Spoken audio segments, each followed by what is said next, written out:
Okay, so today we're going to be talking about a couple different things. First of all, we're going to talk about factors, factors of numbers. We're going to then talk about the divisibility rules of numbers, and then talk about prime numbers and composite numbers. And then we're actually going to talk about one more thing here, which is the actual act of factoring. Okay, so let's get to it. So when we talk about factoring or factors, what we're really talking about are the things that make up numbers, okay, the numbers that make up other numbers. And it's useful to think of factors in terms of a factory. Okay, now a factory is a place where products are made. Okay, and you can think of the things that go into the factory to make the products as the factors. Okay, so factors go into the factory, and from the factory they're made into products. Now in mathematics, the factors are numbers, and I'll just call them smaller numbers. And the factory that we're talking about is multiplication, and the product is a bigger number. So that's how you can often think of factoring. And what we're doing by factoring is looking at the smaller numbers that the larger numbers are made of. And it's useful to do that later on because it will help with fractions and greatest common denominators and all sorts of other things, and including other acts of factoring. Okay, so in order to do factoring, though, there's a couple things that we have to understand, and one of the first ones is the divisibility rules. Now, these aren't necessary, and if you have a calculator, you can kind of get around them, but it's handy to know the divisibility rules, at least for a handful of numbers, because it just makes factoring a lot easier. It'll also help you to build your intuition about what numbers can be factored and what numbers are the types of numbers that cannot be factored. Okay, so let's take a look. Now, most people understand the division rule for 1 is that everything is divisible by 1. Okay, for 2 is only even numbers are divisible by 2. Okay, then for 3 we have the sum of the digits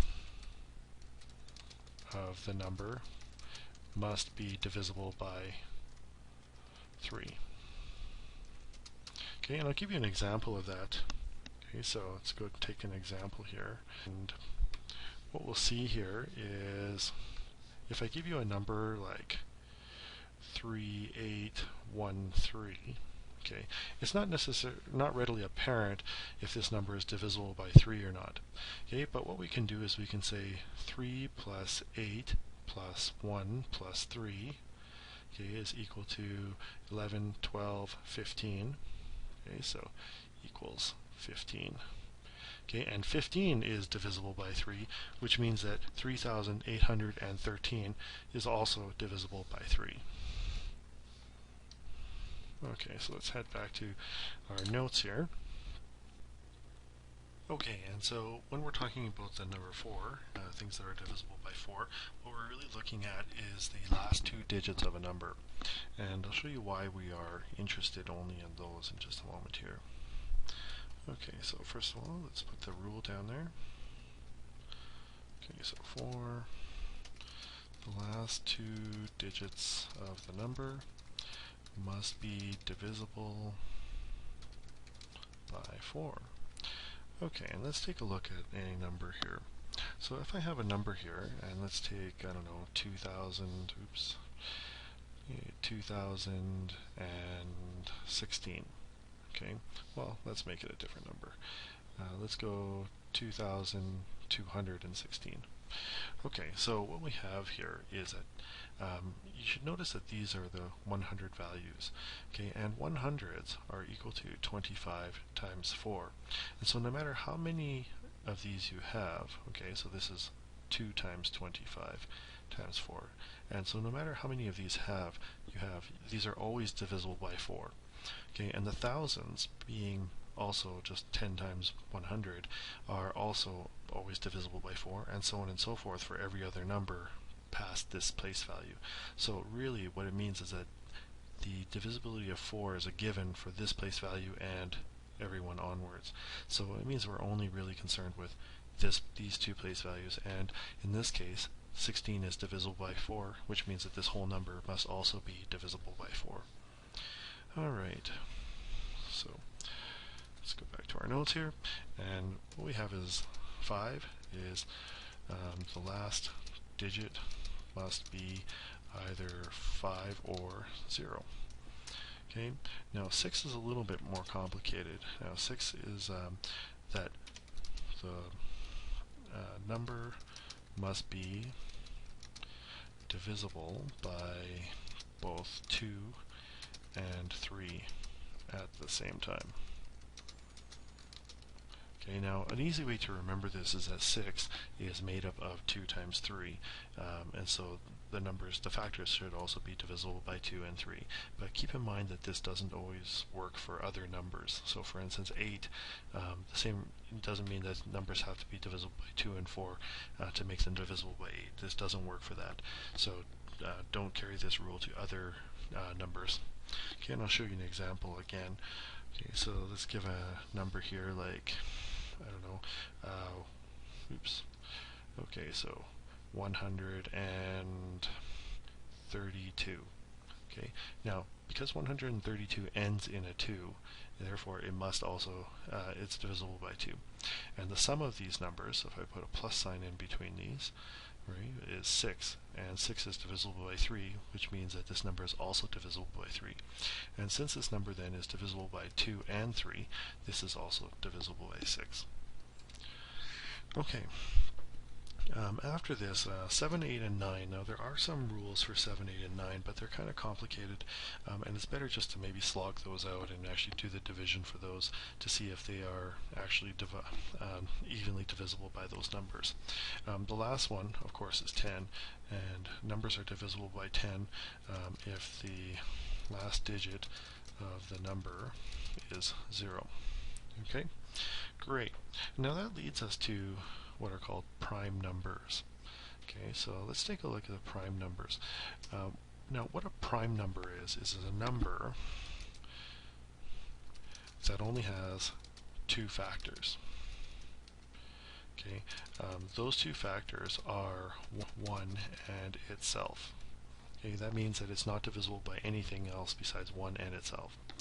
Okay, and in contrast to prime numbers, we have something called composite numbers. And composite numbers are basically numbers that are not prime numbers. Okay, but more specifically,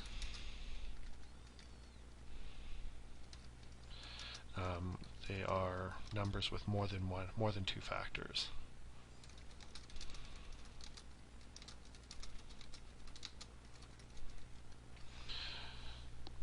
Okay, so let's go back to our examples here, and let's just give you an example of some common prime numbers.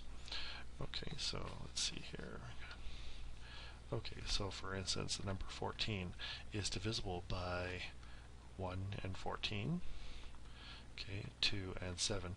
Okay, so therefore this number is not a prime number. This number is a composite. Okay. On the other hand, we could take a number like 17. Now 17 is divisible by 1 and 17, but not by anything else, and therefore this number is a prime number. Okay, and the prime numbers have a special place in math. They're actually pretty important, especially when it comes to factoring, but also for a number of other things. Okay. Okay, finally we come to something called factoring. And what factoring is the process of finding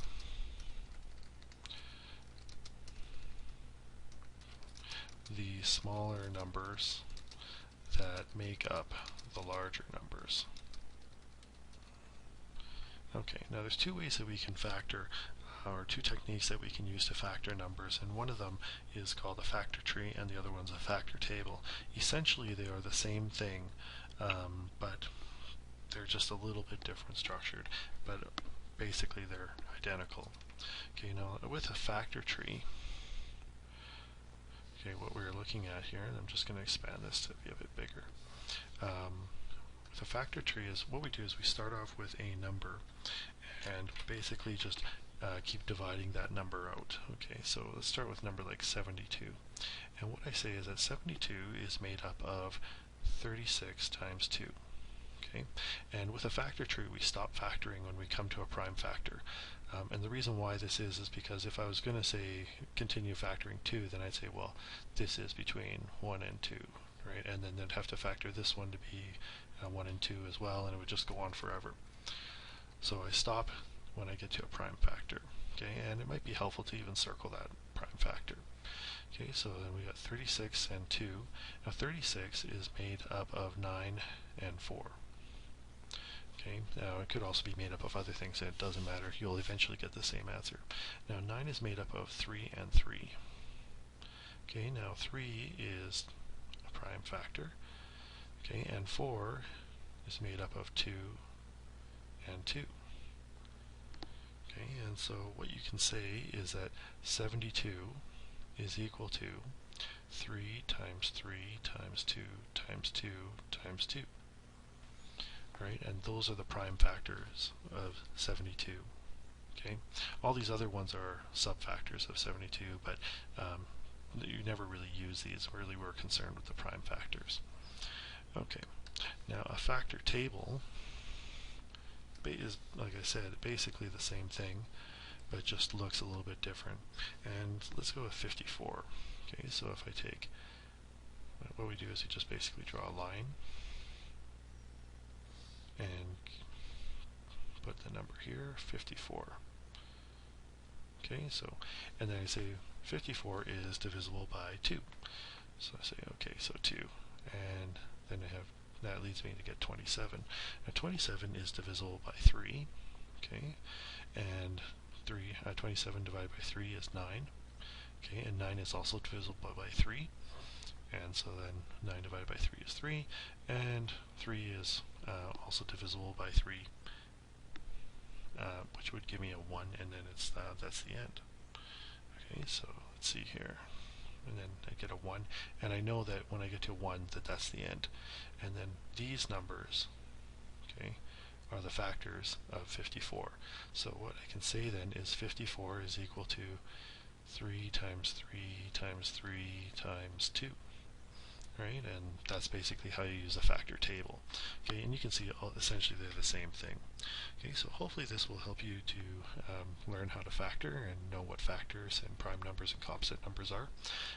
This is actually a pretty important concept, not in itself, but mainly because it forms a foundation for almost like, well, not almost, but a ton of other things in math. Okay, and anyways, if you have any questions, please drop me an email or put a comment in the comment bank below, and I'll try and get back to you. Anyways, hope you enjoyed the video. Thanks very much, and see you later.